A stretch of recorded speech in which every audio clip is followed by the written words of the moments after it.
Hi class, this is a quick video to show you how to use Finale as a compositional vehicle for doing this kind of project. So first of all, there are two versions of the Finale template in most of these types of assignments. One uses the Garriton sounds, the Garriton sounds, which are the sampled sounds, and one is just set up to use MIDI. If your Finale file crashes, it's probably because you don't have the Garriton sounds installed, so then you need to go to the MIDI version. And when you use the MIDI version, make sure you've chosen Play Finale through MIDI. If you're using the Garriton version, you would choose that option. I'm demoing this with the MIDI one. Okay, so once it's working, what you're doing is you're deciding on a key. I'm going to ask you to decide on a key that's not C, so you're going to choose something other than C, but I'm demoing this in C. I put in my 1 major 7. I voice it out. Lower on the treble clef staff is a good place for 4-way close. So try to keep it low. Keep your melody mostly above that. So then I've chosen a secondary dominant here, which I chose in the key of C. I chose 5/7 of 3, B7. I spelled it out there, and then I did my E minor. Now if you have trouble reading low ledger lines, you can start an octave higher, right?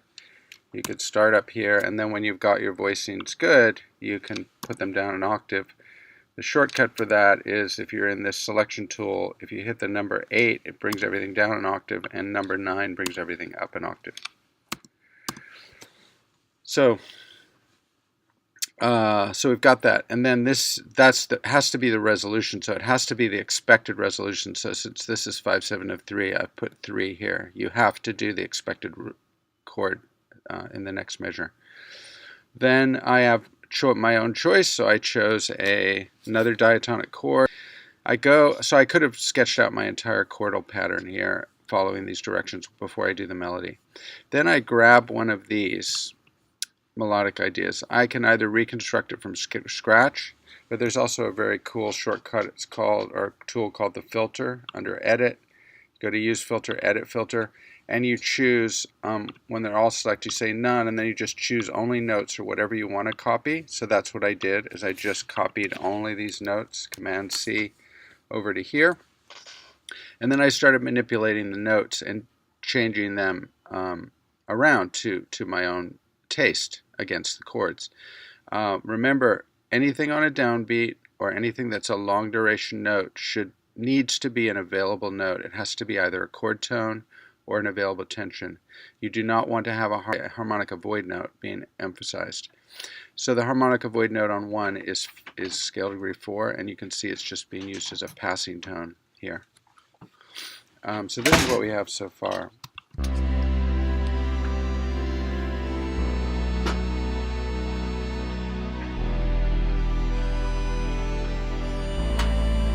Now you can see I'm still using the same motive, but I'm just adapting it. So I'm going to grab it again. Remember, I've got my filters set to only copy notes right now. So I can grab just these notes and put it down here.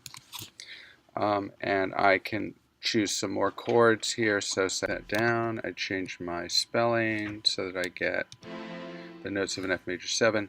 And then I decide, how do I want to change my notes?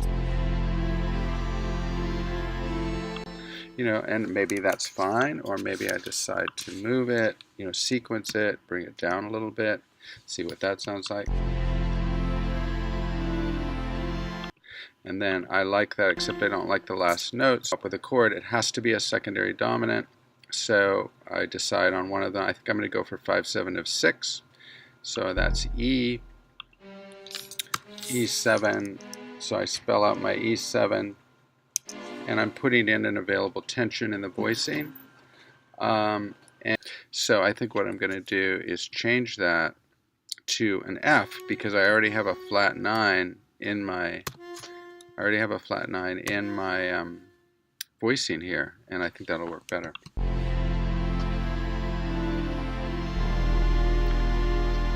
And then I have to do my expected resolution, which is going to be A minor, 5/7 of 6, and I have this now.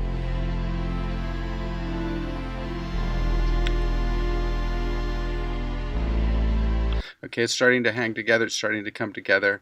Now, one final thing, if you want to, if you do Command E, you will open up what's called scroll view, and you'll see there's a drum cliff. And so if you want to, you can put in a drum pattern, which, that way, then once I've got that, I can just copy that over. Just give me something to react to. Even from here, it will play back.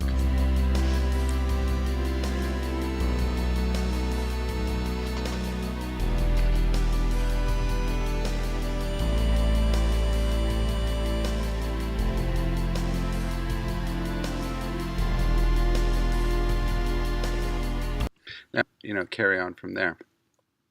Hopefully that gives you a good idea. Now the final level, if you want to keep using Finale, is you can then export it from here, export as a MIDI file, and then when that MIDI file is on your desktop, you can just drag it into GarageBand or Logic or something, and then do a lot more with it in there. You're going to be performing this in class, but you can also perform it along with a backing track, so you could use this as a backing track and play along with it.